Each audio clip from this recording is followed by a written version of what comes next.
Safety council of Kerala പാലക്കാടിന്റെ സുരക്ഷാ ജാഗ്രതാ പുരസ്കാരം മെയ് 12 പാലക്കാട് വെച്ച് വിതരണം ചെയ്യുമെന്ന് ഭാരവാഹികൾ അറിയിച്ചു. സംസ്ഥാനത്ത് മികച്ച സുരക്ഷാ ക്രമീകരണങ്ങൾ ഒരുക്കിയ ഫാക്ടറികൾക്കാണ് പുരസ്കാരം നൽകുന്നതെന്ന് സെക്രട്ടറി സെബാസ്റ്റ്യൻ സി ജോസഫ് പറഞ്ഞു. ഫാക്ടറികൾ, ഫാക്ടറി തൊഴിലാളികൾ, പരിസരം ഉൾപ്പെടെയുള്ളവയിൽ ഏർപ്പെടുത്തിയ സുരക്ഷാ ക്രമീകരണങ്ങൾ പരിശോധിച്ചാണ് പുരസ്കാരം നൽകുന്നത്. സുരക്ഷാ ബോധവൽക്കരണത്തിനായി രൂപീകരിച്ച സേഫ്റ്റി കൗൺസിൽ ഫാക്ടറി ഉടമകൾ, ജീവനക്കാർ എന്നിവരെ കൂടാതെ കോളേജ്, സ്കൂൾ, വീട്, IT, പോളിടെക്നിക് എന്നിവിടങ്ങളിലും സൗജന്യ ബോധവൽക്കരണ പരിപാടികൾ നടത്തുന്നുണ്ട്. Electric, electronics, factory, LPG, road safety തുടങ്ങി എല്ലാ മേഖലകളിലും ബോധവൽക്കരണവും പരിശീലനവും നടത്തുന്നുണ്ട്. ഇതിന് സർക്കാർ ഏജൻസികളുടെ സഹായവും ലഭിക്കുന്നുണ്ട്.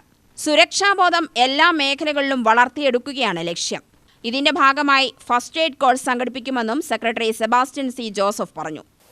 സേഫ്റ്റി അവയർനെസ് നേരത്തെ ഞാൻ പറഞ്ഞതുപോലെ നമ്മൾ ഇൻഡസ്ട്രിയൽ എംപ്ലോയീസിന്, ജനറൽ പബ്ലിക്, കോളേജസ്, ITIs ഇവർക്കെല്ലാം കൊടുക്കുന്ന ഡൊമസ്റ്റിക് ഏരിയ, അത് വിവിധ subject, industrial safety, domestic safety, fire safety, electrical safety, road safety, LPG safety, first aid, chemical safety, working at height, behaviour based safety, fibres, പിന്നെ safety commenting വേണ്ട ട്രെയിനിങ്ങുകൾ, mock drills, ഇൻഡസ്ട്രിയിലൊക്കെ വേണ്ട mock drills, ഇങ്ങനെയുള്ള എല്ലാ മേഖലകളിലുമുള്ള ട്രെയിനിങ്ങുകളോ അല്ലെങ്കിൽ അതിനുള്ള ട്രെയിനിങ് സംവിധാനങ്ങൾ ഞങ്ങൾ ഒരുക്കി കൊടുക്കുന്നുണ്ട്.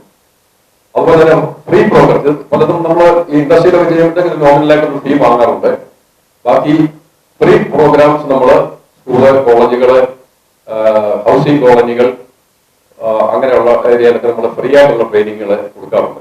ഉദാഹരണത്തിന് നമ്മളിപ്പം ഹൗസിംഗ് കോളനികളിലൊക്കെ LPG നമ്മുടെ ഹിന്ദുസ്ഥാൻ പെട്രോളിയം ഒക്കെ ആയിട്ട് അസോസിയേറ്റ് ചെയ്തിട്ട് നമ്മൾ LPGയുടെ സുരക്ഷിതമായ ഉപയോഗം, അതിനുള്ള LPG ക്ലിനിക്കുകളൊക്കെ മെയിൻലി സ്ത്രീകളെ ഉദ്ദേശിച്ച് നമ്മൾ ചെയ്യാറുണ്ട് കോളനികളിൽ.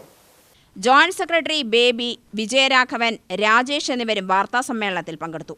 UTV news, Palakkad.